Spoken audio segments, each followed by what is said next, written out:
Hey y'all, grown black folks talk back out on the climb on one of those beautiful silver and sun days that you figure everything out except you need to charge your headset. So we're going to see how long we have good audio for this.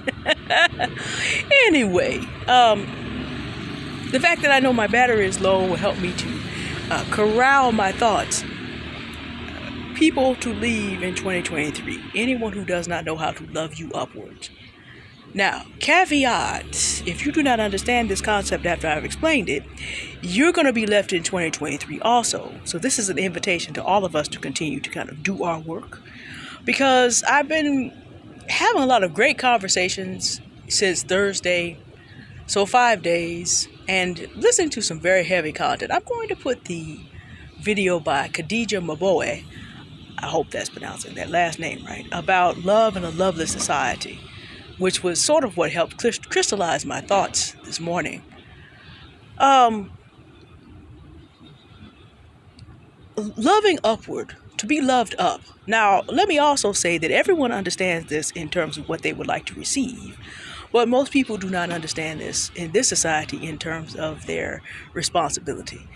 Everyone understands this in this society, which is a slave-owning society, which comes from a colonial society, about wanting to have possession of something and getting the material and status things that they actually love from that person. But most people do not understand it from the direction of providing and protecting and adorning. And I'm saying adorning for a very particular reason that I'll get into shortly. A lot has to do with what you think love is. And in a society that is overrun with people who want to make chattel of other people, that's going to get lost in the sauce. Now, as a Christian, I have to start where I start on this. And in starting where I start, I have to begin from, I'll start where most of us think about. We think about love, most of us think about romantic love, the love between men and women. In the black community, we are eaten up with this concept. And I say eaten up because, again, most of us have not gotten beyond chattel and on stepping on someone else's head. So let's go to something very simple.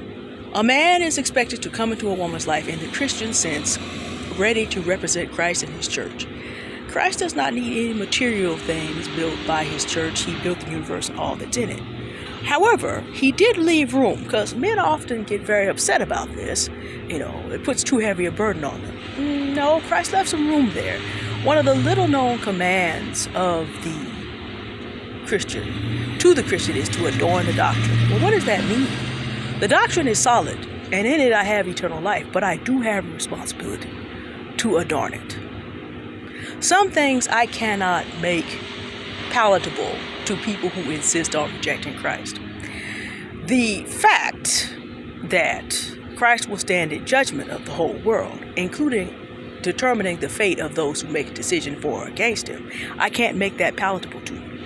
What I can do in adorning the doctrine is represent those things that are also part of his claim.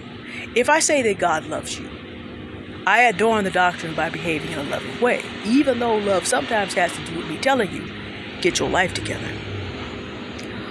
I show you love by making sure that when you come on this channel, you don't waste your time, that you learn something that will help you to move your life upward.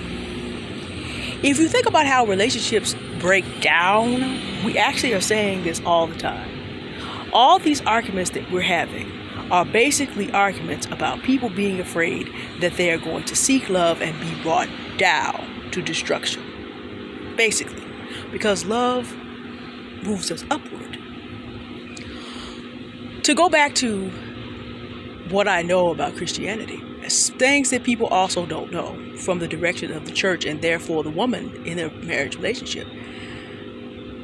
It takes a little bit more study, but if you read Paul completely, you find out something.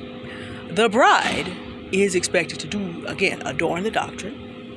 And in adorning the doctrine, there's some very specific things said about that. One, that everyone's works are either wood, hay, and stubble, or gold, silver, and precious stones. Well, if you know about John 14, you know that there's the New Jerusalem, which we kind of parse into heaven, is being built out of what? Gold, silver, precious stones. So the life of the Christian is adorning this future home. It comes up again to go back to John in Revelation 19, When the bride is presented to the earth in Revelation 19, it talks about her clothing. You also see this in Psalm 45, which is the Old Testament version of the same thing. And it says that that clothing that she had, fabulous clothing she has on, is the good work of the saints. So that you have, even when it's talking about the relationship between God and mankind, there is a way in which mankind adorns the life of God. Even though that power imbalance is ridiculous, I mean, we can't even define it well enough because it's infinity versus finitude. Even though God has need of nothing, there is still a way that believers adorn and love him upward. So, if that happens in the relationship between God and man, then when we look at our life as mortals, then we look at how a man can be a protector and provider, and yet have an expectation that the woman of his choice will know how to adorn and make the life better. We see this in successful marriages, businesses, and friendships.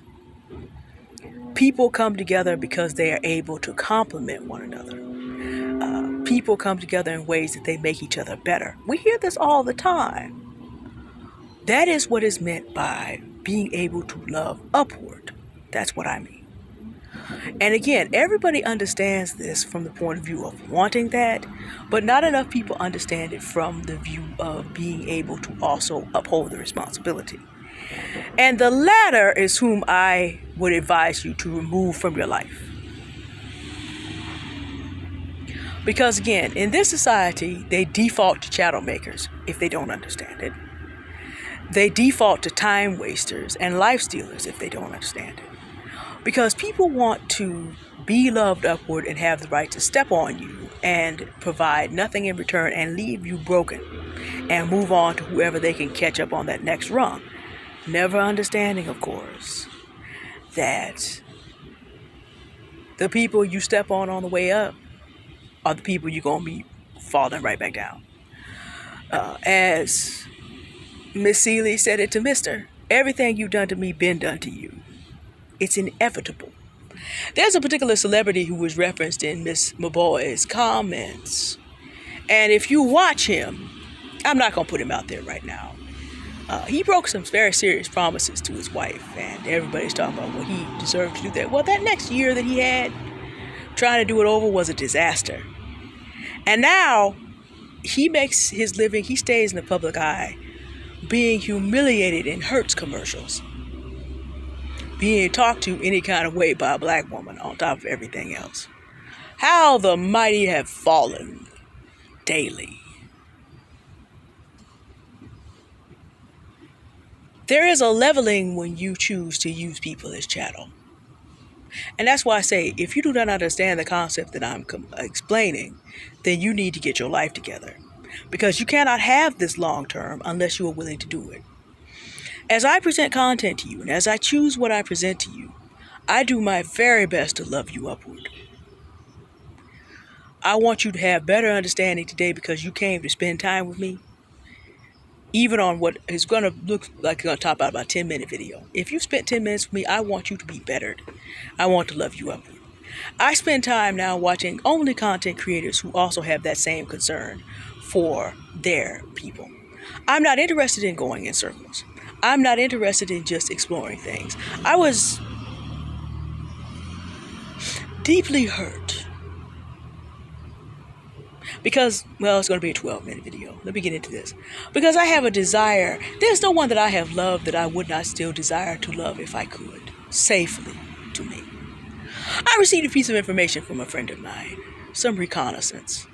The reconnaissance nobody asked for and still received. And because this is my friend, I went and I checked it out. I cannot say that I regret it because checking it out gave me a sense of an object lesson. See, when you don't love people, you waste people's time.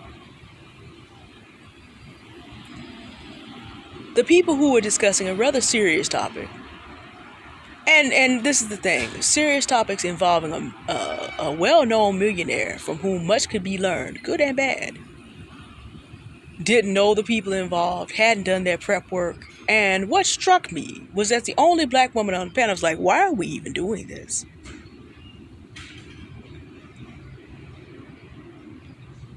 But she wasn't loved, and neither were any of the people listening. Because when you love someone, you don't come out unprepared. Now, sometimes accidents happen. I have to keep this video short because my headset's going to die. But that helped me, like I said, contain my thoughts on this subject. Choose to be with people. Choose to be a person that knows how to love people up. And choose only to be with people who understand that concept. I will parse it again in Christian terms. The relationship between God and man, here's the expectation. God provides the universe, the salvation, and he does not need any build-a-bear behavior from anyone. And I'm sorry to my Catholic friends, but no, absolutely not. You cannot add to your salvation through your own merit. That's heresy. The Bible's very clear about that. Yes, I just said that part of Catholic doctrine is heresy. I did. I'm a dyed-in-the-wool Protestant. I can prove what I said from the Bible. But it's important to understand that so you do not get into the position, of being out there trying to work for somebody's love who you cannot get, because that's not how that works. You cannot work your way to salvation. You cannot work your way into people's love. There's a reason the Catholic Church was the first Christian body to ever put its imprimatur on slavery, damning an entire race, or at least papal bullying. Bull, indeed. An entire race to try to work for for just the bare minimum of being allowed to live. Bad doctrine leads to bad outcomes. If you believe you have to work for God to save you, then you're going to make working for other people a requirement of you being allowed to live. And that is what they did to everyone who is in Africa in 1444. Bad doctrine makes bad decisions. But if you have sound doctrine, you know that you do not have to work for your salvation, and therefore you work because of love. And you adorn the things the beloved has given you. Love is, and we choose to adorn it in one another and build it up and make it better.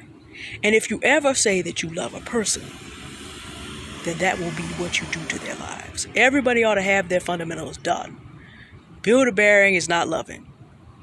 Wanting to step on someone else is not loving.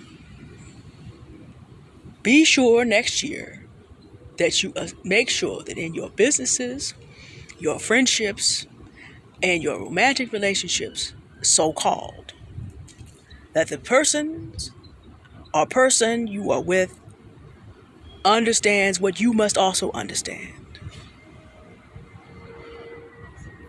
Everyone has a responsibility, because love is something that moves us higher, not low.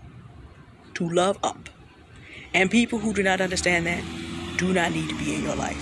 And if you don't understand it, stop and heal so that you can be of service in being loved, but also loving others upward. I want to thank all my friends collectively with whom I've had these great conversations, and also the video from Khadija Mbowe will be in the comments. All right, y'all have a good day now. Bye.